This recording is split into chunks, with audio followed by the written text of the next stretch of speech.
নিব একদম সুন্দর করে।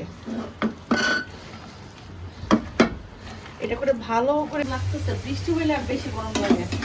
তো এখানে আমার মশলা কষানো শেষ হয়ে গেছে, আমি লবণ দিয়ে গরম পানি দিয়ে। হ্যালো, আসসালামু আলাইকুম, কি অবস্থা সবাই, কেমন আছেন? শুভ সকাল। আমি সকাল বলবো, এখন বাজে 12টা থেকে আমি ব্লগটা শুরু করতেছি। সো আজকে আমি কালকে রাত্রে আমি একটু টায়ার্ড ছিলাম, সেটা হলো যে আমার বাসায় সব কিছু আমি 2-3 মাস পর পর ডিপ ক্লিন করি। যেমন ধরেন ঝুল ঝাল ঝাড়া, ঝুল চার যেটাকে বলে আর কি, ওইটা ঝাড়া পরিষ্কার করা, ফ্যান ক্লিন করা, কিচেন করা, ফ্রিজ ক্লিন করা। তো ওইগুলো আমার উপর আসলে একটা প্রেশার পড়ে যায়, আমি আবার এত কাজ করতে পারি না। এই তো তো সারাটা দিন কালকে অনেক বেশি ব্যস্ত হয়ে গেছে আমার। তো শরীরটা এত খারাপ লাগতেছিল, এই জন্য আমি যেটা করেছি সেটা হলো যে আমি একটা রিল্যাক্সের ওষুধ খেয়ে ঘুমিয়েছি। এখন সব আরিয়ান সকালবেলা উঠেছি, একবার উঠে আরিয়ানকে আমি স্কুলে পাঠিয়ে দিয়েছি। ওর জন্য ফ্রাইড রাইস করছি, মানে রাইস করছি, যেটা একটু বিরিয়ানি টাইপ করে ওকে নাস্তা খাওয়াইছে, করে রেডি করছি। প্রচুর বৃষ্টি ছিল সকালবেলা, তো জাস্ট বাচ্চাটাকে পাঠাইছি সকালবেলা, যেন পরীক্ষা আছে আজকে, নাহলে পাঠাইতাম না। আর আমি এখন ঘুম থেকে উঠছি, উঠে দেখি আপনাদের রাকিব ভাইয়া বাজার করে নিয়ে এসছে। আজকে স্পেশাল একটা তরকারি রান্না করব, সেটা হলো আলু দিয়ে, ডাল দিয়ে, টমেটো দিয়ে মেখে রুই মাছের ঝোল করব। সাথে আমি একটা আমের একটা ফালি দিয়ে দিব এটার মধ্যে। তো স্পেশাল এই তরকারিটা আপনাদের সাথে রেসিপিটা শেয়ার করব। এবং আমি এখন নাস্তা খাচ্ছি, চা বানায় নিয়ে আসলাম এখানে। এই যে কোথায় দেখা যাচ্ছে না, যাই হোক,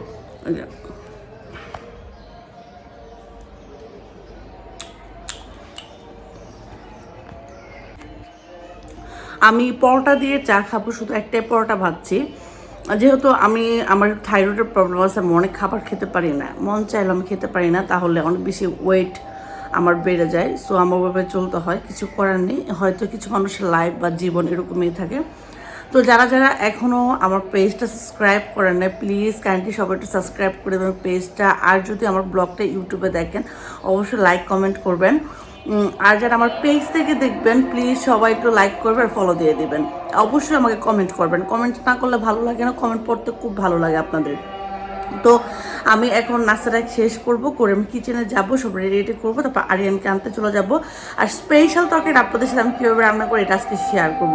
তো এই পর্যন্তই, তো পুরো ব্লগটা দেখতে থাকেন, সবাই থাকেন। আর এই তো এখানে আমার জন্য চা বানিয়ে নিলাম, আর এই যে পরোটা, আমি এখন নাস্তা খাবো। আর জাস্ট আমি টিভিটা খুলেছি, আমি একটু টিভি দেখবো। নাস্তা খেতে খেতে যতটুকু সময় লাগে ততটুকু সময় আর কি টিভিটা দেখবো। আমার আবার একটা বদ অভ্যাস, ছোটো থেকেই আমি খাই আর টিভি দেখি, আসলে এটা চেঞ্জ করা উচিত আমার এই বদ অভ্যাসটা। দেখি কে কে ব্লগ দিচ্ছে সকালবেলা, সবার ব্লগগুলো একটু দেখি। এখানে আপনাদের রাকিব ভাইয়া একটা শাক নিয়ে আসছে। এই শাকটা যে কীভাবে রান্না করে আমি নিজেও জানি না, এটাকে মনে হয় হেসার শাক বলে, মানে আমাদের আম্মুর ভাষায় এটাকে হেসার শাক বলে। তো এই শাকটা আমি কখনো রান্না করি নাই, সো আমি কীভাবে রান্না করবো আমি এটা জানি না। আর এই তো এখানে ও নিয়ে আসছে টমেটো কিনে নিয়ে আসছে এখানে, আর ধনেপাতা কিনে নিয়ে আসছে। আজকে স্পেশাল এটা তরকারি রান্না করবো, আমি জানি না কেমন হবে। তো আমি এখন বের হব আরিয়ানকে আনার জন্য। মোটামুটি বাসা গুছানো আছে, আমি এটা একটু গুছাবো। আজকে খালাকে দিয়ে শুধু বাসার কাজ করাইছি, সেটা হলো যে দেখেন আমার অবস্থা, বৃষ্টি আসছিল, আমাদের এখানে আবার একটা পাখি থাকে, এই পাখির জন্য পুরা খাবার রাখি, পাখির প্রতি এত ক্রেজি যে এই পাখির জন্য সব করতে। বারান্দার অবস্থা খুবই খারাপ বৃষ্টির কারণে। সো আমি দুপুরবেলা গোসল করার সময় এটা ধরবো, গোসল করার সময়টা ধরে একদম পরিষ্কার করে দিব। পুরো বারান্দার কাপড় ভিজে গেছে, এখন আমি রেডি হয়ে যাবো। রেডি হয়ে এসে তারপর হলো যে আমি বাসা টাসা ক্লিন করব, আমার বেডরুম পরিষ্কার করব, আর টিভি রুমটা পরিষ্কার করব, খাবারের রুম পরিষ্কার করব, রান্নাঘর ক্লিন করব, তারপর শাওয়ারটাও নিয়ে তারপর আর কি একটু রিল্যাক্স করব। আর একটু সুযোগ পেলে হয় তারপর রাকিব ভাইয়ের সাথে আমি একটু বের হইতে পারি, কারণ আমার না ওর সাথে একটু বের হইতে খুব ভালো লাগে, কোথাও যে বসতে ভালো লাগে, একটু চা খেতে ভালো লাগে। তো লেটস সি, দেখি কি হয়। আর এই তো আমি ড্রেসটা চেঞ্জ করে সুন্দর করে রওনা দিয়ে দিলাম, কারণ আরিয়ানের ছুটি হওয়ার আগে যাচ্ছে আজকে। আমি অনেক সময় হয়ে যায় 5 মিনিট 10 মিনিট লেট হয়ে যায়, তখন আমার হাত পা কাঁপতে থাকে, টেনশনে থেকে। আজকে আপদের রাকিব ভাইও বাসা নেই, আমার ছোটো ভাই আজকে লাস্ট ম্যাট্রিক পরীক্ষা, ওর জন্য সবাই একটু দোয়া করবেন যাতে ভালো রেজাল্ট করে। তো আমি যারা একটু রিসিভ করবো, রিসিভ করে বাসায় আসবো। তো যাচ্ছি, দেখি কি অবস্থা। আজকে এত বৃষ্টি হওয়ার পর ভালোই রোদ উঠছে। 180 না ধর মামা। রসুন পাবো কই বলেন তো? রসুন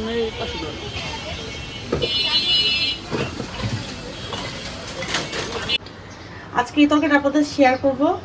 আপনারা কিন্তু ইচ্ছা করলে তরকারিটা করতে পারেন। তেলের পরিমাণটা একটু বেশি দিব আমি, বিকজ অনেক আলু সবজি। এই জন্য এখানে আমি আদা, রসুন, মরিচ, ধনিয়া, লবণ, বেশি করে কাঁচামরিচ ফেলে নিয়েছি, আর নিয়েছি টমেটো। তো আমি আলুটাকে কুচি কুচি করে কেটে নিচ্ছি।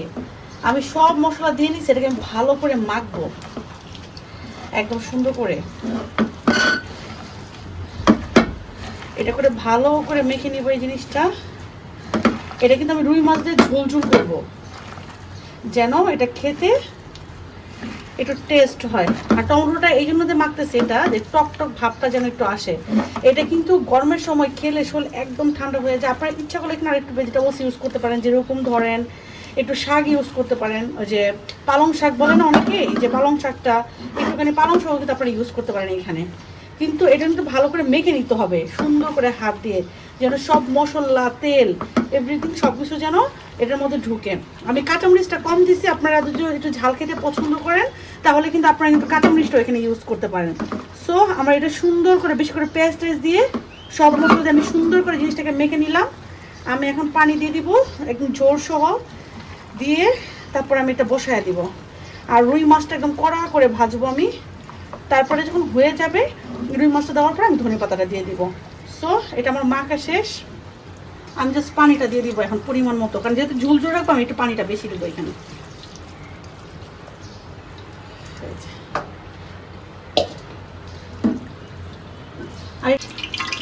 আর রুই মাছ দিয়ে দিব এখানে।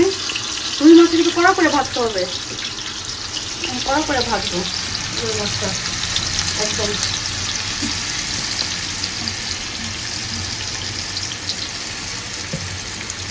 একদম লাল করে ভাজবো এটা। এখানে মশলা রয়েছে, আমি কি করবো এই মশলাটা দিয়ে দেই এখানে। মশলাটা নষ্ট করে লাভ নাই, চলে থাকবে এখানে, মাছ চলে থাকবে এখানে। আলুটা কিন্তু হাফ সিদ্ধ হয়ে গেছে আমার এখানে। আগে দেখতে হবে আলুটা ঠিক হাফ সিদ্ধ হয়েছে কিনা। যখন হাফ সিদ্ধ হবে তখন কিন্তু মাছটা দিয়ে দেবে।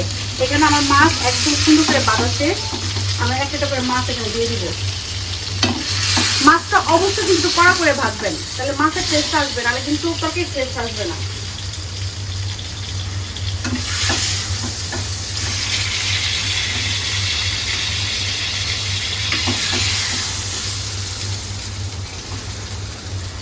একবার এই তরকারিটা আমি যেমন দেখাইছি এখানে জাস্ট করে দেখবেন, সেই রকম। আমি এখন যেটা করবো সেটা হলো যে এখানে হয়ে গেছে, আমি ঢেকে রাখবো জিনিসটাকে। একদম জালটা কমানো থাকবে এটা, আর মাছটা আস্তে আস্তে করে এর সাথে ফ্লেভারটা মিশে যাবে। আমি আরেকটা মজা তরকারি রান্না করব, সেটা হলো যে লোট্টে মাছের শুটকি আজকে বোনা করবো। আমার লোট্টে মাছের শুটকি, লোট্টে শুটকি তাই তো নাম কি? লোট্টে মাছ। আচ্ছা যাই হোক, আমার উচ্চারণে একটু স্পেলিং এ ভুল হয়। লোট্টে মাছ, লোট্টে মাছ আমি জানি না আসলে কোনটা সঠিক জানাবেন। ওই মাছটা আজকে আমি বোনা করবো, তো এটা দিয়ে রাখবো, ওইটা আস্তে আস্তে থাকবে এখানে। এই ফাঁকে আমি শুটকিটা রেডি করে ফেলবো। That's it. ফাইনালি আমার মাছের তরকারি রান্না শেষ। আর এখানে লোট্টে মাছের শুটকি করার জন্য আমি পেঁয়াজ দিয়ে দিয়েছি। তো এই যে কালারটা কেমন হয়েছে তরকারি। আমি একটু ঝোল রাখবো, যেহেতু আলু ঝোল টেনে ফেলে, তো আমি একটু ঝোল রাখবো। আমি অফ ক্যামেরাতে ধনে পাতা দিয়ে দিচ্ছি এর মধ্যে। আপনারা ইচ্ছা করে স্ক্রিপ্ট করতে পারেন, এটা আপনারা যদি চান যে জিরার গুঁড়ো দিতে পারেন। এখন আমি টেস্ট করে দেখি কেমন হয়েছে। না আমি রান্না করছি দেখে তা না, আপনারা ট্রাই করতে পারেন এই তরকারিটা। সেই লেভেলের মজা আছে, সেই লেভেলের মজা, অনেক মজা, অনেক টেস্টি। গরমের জন্য পারফেক্ট একটা তরকারি। আমার রেডি, তো শেষ। এটা লাগতেছে বৃষ্টি হইলে আর বেশি গরম লাগে। তো এখানে আমার মশলা কষানো শেষ হয়ে গেছে। আমি লবণ দিয়ে গরম পানি দিয়ে শুটকিটা ভালো করে ক্লিন করে দিচ্ছি। একটু ভুনা করবো এটা। যখন এটা হাফ হয়ে আসবে তখন আমি কিছু কাঁচা রসুন দিয়ে দেবো এর মধ্যে, ছোট ছোট গোটা গোটা দেশি রসুনটা আমি এর মধ্যে দিয়ে দিব।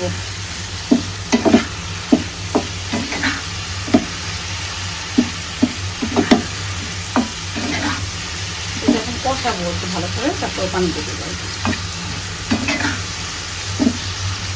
কার কার এরকম শুটকি পছন্দ? আমার তো শুটকি বলে কিছুই লাগে না, শুটকি হলে আমার কিছু লাগে না, একদম রাখিগুলো খুব পছন্দ। আমার ছেলে আবার এই শুটকিটা খেতে পারে না, দেখে দিব এটা পছন্দ পছন্দ হলে পরে পানি দিতে পারি। আমার শুটকি ফ্রাই হয়ে গেছে, একটু ভাজা ভাজা করবো, একটু নাচ করতে রসুন দিয়ে দিয়েছিলাম। আপনাদের রাকিব ভাই আবার রসুন খুব পছন্দ করে, আর শুটকিতে রসুন হলে নাকি ভালো, যেহেতু শুটকি থেকে আমাদের ক্যান্সার হয়, ব্যাকটেরিয়া থাকে, তো ভালো করে লবণ দিয়ে ক্লিন করে তারপর গরম পানিতে করে আমি এই যে বেশি করে রসুন দিয়ে দিই আর কি, তাহলে যদি একটু স্বাস্থ্যসম্মত হয় আর কি। শুটকিটা স্বাস্থ্যসম্মত না। আমার রান্নাটা শেষ, আমি চলে যাবো এখন গুছু করতে, গুছু করে ফেলবো, গুছু করে খাওয়া দাওয়া করবো। আমার বাচ্চা ঘুমায় গেছে স্কুল থেকে, তো ওকে খাওয়াবো। আর এই তো সবাই খাওয়া দাওয়া করবে, ইনশাল্লাহ আমার রান্নাটা শেষ।